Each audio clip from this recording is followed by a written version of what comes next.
कर्म करे किस्मत बने, जीवन का यह मर्म प्राणी तेरे हाथ में, तेरा अपना कर्म, तेरा अपना।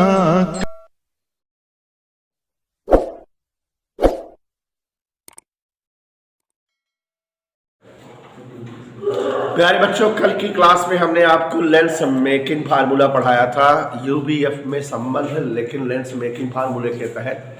तो आपको एक्सप्लेन किए थे, अगर याद हो याद दौड़ाइए। लेंस मेकिंग फार्मूले में समझाए थे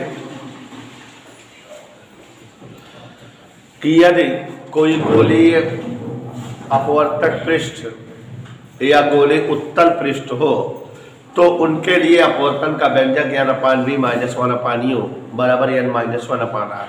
और अगर कोई पतला उत्तल लेंस हो तो पतले उत्तल लेंस के लिए फोकस दूरी का फार्मूला 1/f बराबर n-1 1/r1 - 1/r2। ये जो है फार्मूला बताए थे होता है। तो आप याद करिए, आज हम लोग जो है कुछ और चीजें पढ़ेंगे। उत्तल लेंस के फोकस दूरी, उत्तल लेंस के फोकस दूरी की निर्भरता।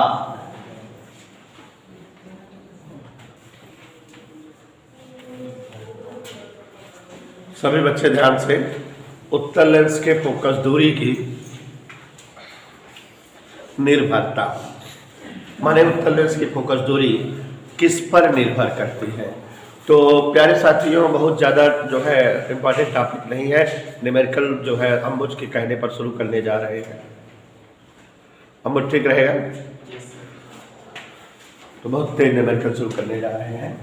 हाँ, एक चीज़ है कि आज डेरिवेशन छोटे मोटे हैं जो करा दे रहे हैं। क्वेश्चन सीट बनाए हुए, लेकिन कल भूल गए निकलवाना। आज निकलवा लें, कल दे देंगे। क्वेश्चंस लिखना नहीं पड़ेगा, दे देंगे, हिसाब करिएगा। तो यहाँ देखिए जरा, ठीक है ना, बनवाए हैं कुछ। उत्तल लेंस के फोकस दूरी की निर्भरता। उत्तल लेंस की फोकस दूरी समरी बेटा 1/f बराबर n-1 1/r1 - 1/r2 ये होती है। तो इससे साफ साफ स्पष्ट है, अनमोल डॉट से स्पष्ट है कि फोकस दूरी अपवर्तनांक के व्युत्क्रम अनुपाती होती है। माने जिस जो है प्रकाश का अपवर्तनांक सर्वाधिक होता है, उस प्रकाश की फोकस दूरी सबसे कम होती है। और अब हम लोग जानते हैं कि जो है 7 रंगों के जो प्रकाश होते हैं, विब्योर VIB GYOR 7 रंगों की जो प्रकाश कड़ी है, इन 7 रंगों के प्रकाश कड़ी में अपवर्तनांक सबसे कम लाल प्रकाश का और सबसे अधिक बैगनी प्रकाश का होता है। माने अपवर्तनांक बैगनी से लाल की ओर घटता है, तो फोकस दूरी बैगनी से लाल की ओर बढ़ेगी। ठीक है ना? क्योंकि NV is greater than NR, बैगनी प्रकाश का अपवर्तनांक लाल प्रकाश के अपवर्तनांक से बहुत ज्यादा होता है।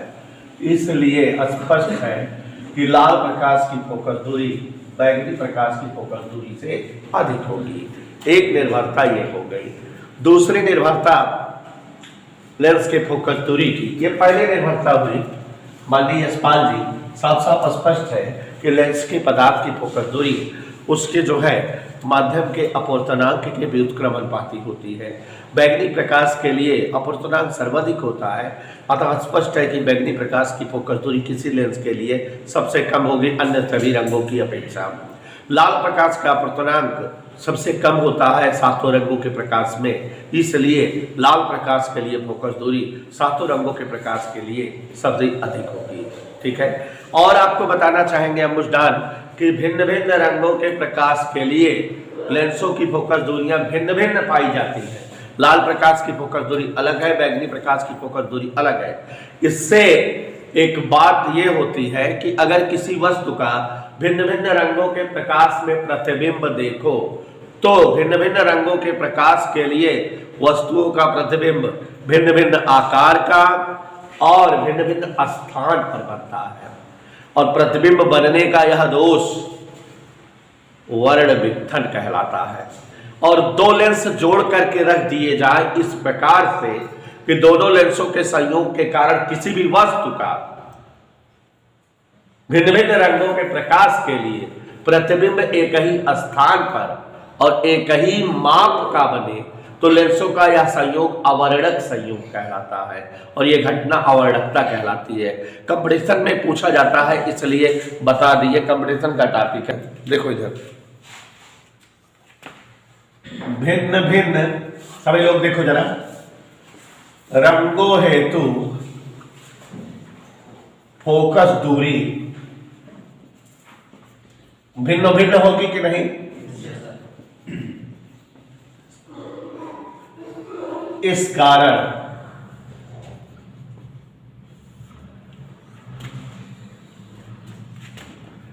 वस्तुओं का लेंसों से भिन्न भिन्न रंगों के प्रकाश में प्राप्त प्रतिबिंब कैसा बनता है? वस्तुओं का लेंसों के द्वारा भिन्न भिन्न रंगों के प्रकाश में प्राप्त प्रतिबिंब भिन्न भिन्न स्थान पर बनता है। लाल प्रकाश में और दूर बनता है, रंगीन प्रकाश में नजदीक बनता है। ठीक है, भिन्न भिन्न स्थान पर और भिन्न भिन्न माप का, छोटा बड़ा।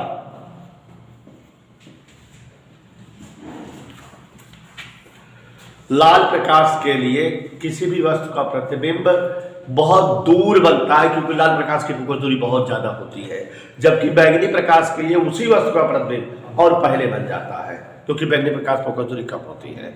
लाल प्रकाश में बना प्रतिबिंब छोटा और बैंगनी प्रकाश बना प्रतिबिंब बड़ा होता है।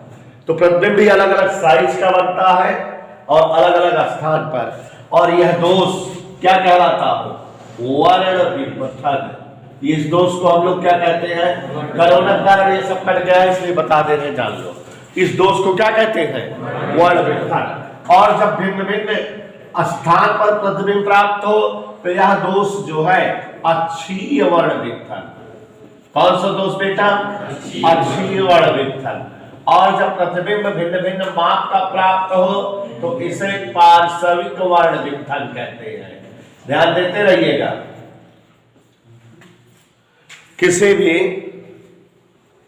लेंस के द्वारा किसी वस्तु का भिन्न भिन्न रंगों के लिए बना प्रतिबिंब अगर भिन्न भिन्न स्थान पर प्राप्त हो तो यह दोष अक्षीय वर्ण वित्थन, और भिन्न भिन्न साइज का प्राप्त हो तो यह दोष अक्षीय वर्ण वित्थन का सूत्र कभी कभी पूछा जाता है, ओमेगा एफ वाई या F R minus F B. ये डेरिवेशन और सूत्र होते हैं अक्षीय वर्ण वित्थन का। ठीक है, और यही होता है अक्षीय वर्ण वित्थन माने F R minus F B, दोनों फोकस दूरियों का डिफरेंस अक्षीय वर्ण वित्थन होता है जिसकी वैल्यू ओमेगा एफ वाई होती है। अब यहां पर देखो अवर्णक संयोग और अवर्णकता क्या है। दो लेंसों को हम जोड़कर रखें कि किसी वस्तु का प्रतिबिंब इन लेंसों के संयोग के कारण भिन्न भिन्न रंगों के प्रकाश में एक ही स्थान पर बने और एक ही साइज के बने, माने वर्ण वित्थन का दोष दूर हो जाए, तो यह संयोग अवर्णक संयोग कहलाता है और यह घटना अवर्णकता कहलाती है। दो लेंसों का वह संयोग जबकि वस्तुओं का भिन्न भिन्न रंग के प्रकाश, भिन्न भिन्न रंगों के प्रकाश हेतु बना प्रतिबिंब एक ही स्थान व एक ही माप का हो अवर्णक संयोग कहलाता है या घटना अवर्णकता कहलाती है। और अवर्णकता प्रतिबंध ध्यान से देखिए जरा, omega 1/f1 plus omega 2/f2 बराबर 0, ये अवर्णकता प्रतिबंध है। ठीक है, जहां ओमेगा क्या है, वर्ण विक्षेपण क्षमता, f1 f2 क्या है, दोनों लेंसों की अलग अलग जो है फोकस दूरियां। कंपटीशन जब भी दोगे, पॉलिटेक्निक का परीक्षा हो या IERT परीक्षा हो, इस सूत्र की चर्चा जरूर होती है। तो सूत्र भी लिख दिए हैं, कहते हैं अवर्णकता प्रतिबंध क्या होता है ये जानते रहो। या कभी कभार सवाल घुमा दे देता है कि दो लेंसों की फोकस दूरियां इतनी इतनी है, उनके जो है वर्ण विक्षेपण क्षमताओं में संबंध बताओ, तो इसी सूत्र में मान देना, खट से आ जाएगा। तो आप इसको जो है, हाँ प्यारे बच्चों, जैसा कि आप जान रहे हो लेंस के फोकस दूरी की निर्भरता, तो लेंस की फोकस दूरी वक्रता त्रिज्या पर भी निर्भर करती है। दूसरी निर्भरता है वक्रता त्रिज्या पर निर्भरता। लेंस की फोकस दूरी वक्रता त्रिज्या पर भी निर्भर करती है। वक्रता त्रिज्या पर कैसे निर्भर करती है, ध्यान से देखिए, वक्रता त्रिज्या पर निर्भरता। तो यहां बच्चों फोकस दूरी का फार्मूला 1/f बराबर n-1 1/r1 माइनस 1/r2 है। तो अब फोकस दूरी वक्रता त्रिज्या पर कैसे निर्भर करती है, ध्यान से देखिए।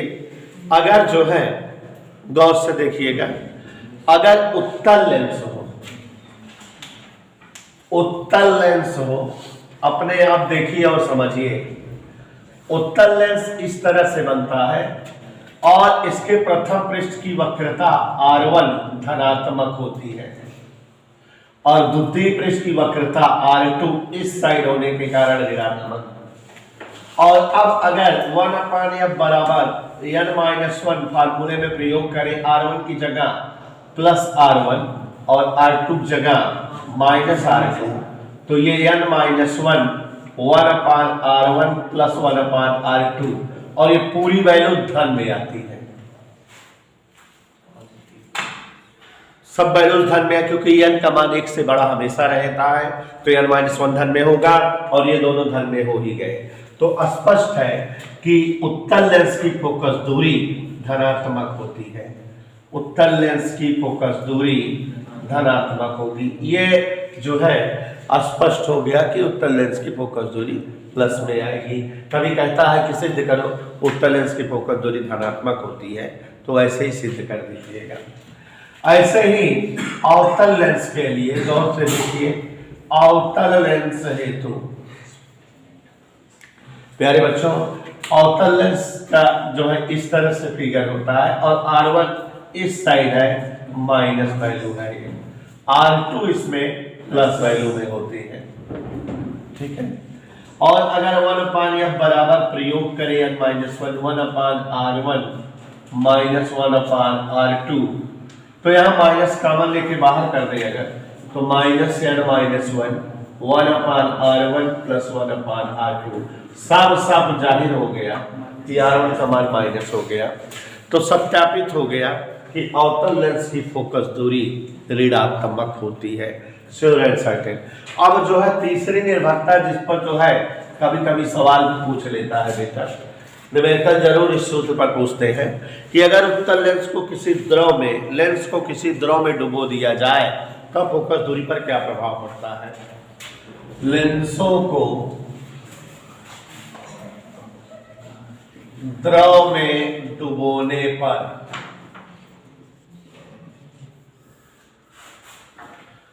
लेंस को द्रव में डुबो देते हैं तो फोकस दूरी किस प्रकार प्रभावित हो जाती है। प्यारे बच्चों, लेंस के पदार्थ का अपवर्तनांक मान लेते हैं ANG, वाल के सापेक्ष कांच का अपवर्तनांक, और द्रव का अपवर्तनांक मान लें ANAL, वाल के सापेक्ष लिक्विड या द्रव का अपवर्तनांक। अब हम जानते हैं कि वायु में फोकस दूरी का फार्मूला होगा 1/FA बराबर ANG minus 1/R1 minus 1/R2, ये पता है हमें। लेकिन जब लेंस को द्रव में डुबो देंगे तो प्रकाश की किरणें पहले द्रव पर पड़ेगी फिर लेंस पर। तो द्रव में फोकस दूरी के लिए होगा 1/F into L, LNG minus 1, और यहाँ 1/R1 माइनस 1/R2 ही रहेगा। समीकरण 1 को समीकरण 2 से डिवाइड कर दें तो समीकरण 1 डिवाइडेड बाई 2 तो इतना बटे इतना नीचे का ऊपर हो जाता है, FL अपान FA, ये दोनों कट जाते हैं, ANG माइनस 1 अपान LNG माइनस 1। ये इस तरह से द्रव में फोकस दूरी का व्यंजक आ जाता है FL बराबर Y में फोकस दूरी इंटू ANG माइनस 1 बटा LNG माइनस 1, इस तरह से। Is that okay? अब बच्चों यहां पर 3 कहानी हो सकती है। हाउ मच कहानी? 3। जो द्रव है, जो लेंस द्रव में डुबो रहे हैं, लेंस को ऐसे द्रव में डुबोया जाए जिसका अपवर्तनांक खुद लेंस के अपवर्तनांक से अधिक हो, या लेंस को ऐसे द्रव में डुबोया जाए जिसका अपवर्तनांक खुद लेंस के अपवर्तनांक से कम हो, लेंस को ऐसे द्रव में डुबोया जाए जिसका अपवर्तनांक लेंस के अपवर्तनांक के बराबर हो। तो 3 कहानियां बनेंगी। तीनों कहानियों में ध्यान से देखो। नंबर 1, अगर जो है लेंस के पदार्थ का अपवर्तनांक माने ANG द्रव के अपवर्तनांक के बराबर हो, ओके, माने लेंस को हम एक ऐसे द्रव में डुबोए जिसका अपवर्तनांक लेंस के अपवर्तनांक के बराबर हो। समान अपवर्तनांक वाले द्रव में लेंस को डुबोया जाए। ANG बराबर ANG बराबर क्या हो? ANG। तो यहां देखो LNG माइनस 1, इस चीज को थोड़ा सा समझो। LNG मतलब ANG बटा ANA माइनस 1, और जब ये दोनों बराबर हैं ANG बटा ANG माइनस 1 बटा 0 हो जाएगा। और इसलिए FL बराबर FA इंटू ANG माइनस 1, नीचे 0, तो FL बराबर अनंत। नीचे वाला टर्म 0 ला दिए ना। Yes sir. माने साफ साफ जाहिर हो गया कि यदि किसी लेंस को ऐसे द्रव में डुबोया जाए जिसका अपवर्तनांक लेंस के पदार्थ के अपवर्तनांक के समान हो, तो निश्चित तौर पर लेंस द्रव में डुबोए जाने पर एक कांच की प्लेट की तरह व्यवहार करने लगेगा। लेंस प्रगुण समाप्त हो जाएगा, चाहे समझो लेंस की फोकस दूरी अनंत हो जाएगी। लेंस समतल प्लेट की भांति व्यवहार करने लगेगा। Is that okay? दूसरी कंडीशन हो कि हम लेंस को ऐसे द्रव में डुबोए जिसका अपवर्तनांक लेंस के अपवर्तनांक से ज्यादा हो, माने ANL द्रव का अपवर्तनांक ज्यादा है लेंस के अपवर्तनांक, ANL ज्यादा है ANG से, तो साफ साफ जाहिर है कि ANG छोटा है ANL से। मैंने द्रव का अपवर्तनांक ज्यादा है, मान लेंस का अपवर्तनांक क्या है? ANL से भाग दे दो, ANG बटा ANL लेस देन 1। नहीं समझ में? माने दोनों तरफ एक घटा दो, ANG अपान ANL माइनस 1 लेस देन 0, और ANG अपान ANL ये इसका वैल्यू है LNG माइनस 1 की, माने LNG माइनस 1 0 से छोटा है माने ऋणात्मक है। इसलिए यहाँ पर जो LNG एफ है, एफ बराबर एफ ए गुणे ANG-1 अपान LNG-1 की वैल्यू क्या आ जाएगी, निगेटिव।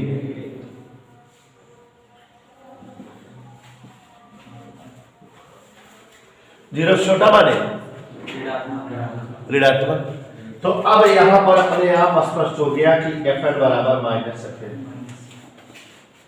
गुणांक में आएगा कुछ भी आएगा, लेकिन जो है परिपाटी माइनस हो जाएगी। यार नीचे माइनस आ गया कि नहीं? तो साफ साफ जाहिर है कि अगर लेंस को किसी ऐसे द्रव में डुबो दिया जाए कि जिसका अपवर्तनांक खुद लेंस के अपवर्तनांक से ज्यादा हो, माने लेंस को ज्यादा अपवर्तनांक वाले द्रव में डुबोया जाए तो लेंस की प्रकृति प्रभावित होगी। लेंस अगर उत्तल लेंस रहेगा, द्रव में डुबो देंगे तो अवतल की भांति व्यवहार करने लगेगा, और अगर अवतल लेंस रहेगा, द्रव में डुबो देंगे तो ठीक है ना। अब जैसे लेंस का अपवर्तनांक, कांच का अपवर्तनांक 1.5 होता है, पूछो हमसे कितना होता है, और डायमंड का अपवर्तनांक 2 होता है। तो अगर लेंस को डायमंड के घोल में डुबो दिया जाए तो लेंस की प्रकृति प्रभावित हो जाएगी। उत्तल लेंस जो है अवतल की तरह व्यवहार करने लगेगा, और अवतल लेंस किसकी तरह व्यवहार करने लगेगा। तो यहाँ साफ साफ जाहिर है कि अगर लेंस को उससे अधिक अपवर्तनांक वाले द्रव में डुबो दिया जाए तो लेंस की प्रकृति प्रभावित हो जाएगी। उत्तल लेंस अवतल की भांति व्यवहार करने लगेगा, और अवतल लेंस उत्तल की भांति व्यवहार करने लगेगा। देख रहे हो, मस्त समझा रहे हैं, कोई डिस्टर्बेंस नहीं है। अब इसका अपोजिट वाला इसी से समझ सकते हो। कैसे? अगर लेंस को ऐसे द्रव में डुबोया जाए जिसका अपवर्तनांक लेंस के अपवर्तनांक से कम हो, मतलब ANL आपकी बात कम है ANG से, माने ANG ज्यादा है ANL से, तो इसी तरह की लंतरानी है। आप समझ रहे हो, डायरेक्ट चल रहे हैं। ANG अपान ANL -1 ग्रेटर देन 0, माने पॉजिटिव रहेगा। क्या पॉजिटिव रहेगा? LNG-1 पॉजिटिव रहेगा।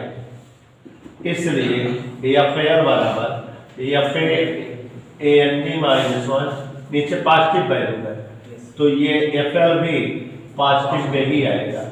मतलब क्या होगा कि अगर लेंस को किसी ऐसे द्रव में डुबो दिया जाए जिसका अपवर्तनांक खुद लेंस के अपवर्तनांक से कम हो, तो लेंस की फोकस दूरी कम ज्यादा हो जाएगी, लेकिन प्रकृति नहीं बदलेगी। कांच का अपवर्तनांक 1.5 होता है, जल का अपवर्तनांक 1.33 होता है। तो माने जल का अपवर्तनांक कांच के अपवर्तनांक से कम है। तो अगर लेंस को कांच को द्रव में डुबोया जाता है, कांच के लेंस को जल में डुबोते हैं, तो इसका मतलब हम अपने लेंस को कम अपवर्तनांक वाले द्रव में डुबो रहे हैं। हमारे कांच के लेंस का अपवर्तनांक 1.5 है, जबकि जो है जल का अपवर्तनांक 1.33 है। तो जल में डुबोए जाने पर हमारे कांच के लेंस की प्रकृति नहीं बदलेगी। उत्तल लेंस की तरह व्यवहार करेगा, अवतल लेंस की तरह व्यवहार करेगा, लेकिन फोकस दूरी प्रभावित हो सकती है, फोकस दूरी घट बढ़ सकती है। ठीक है, परिमाण बदल सकता है, प्रकृति नहीं। तो ये बच्चों लेंस की प्रकृति पर निर्भरता या निश्चितता थी, और इसी के साथ ये टॉपिक समाप्त हुआ।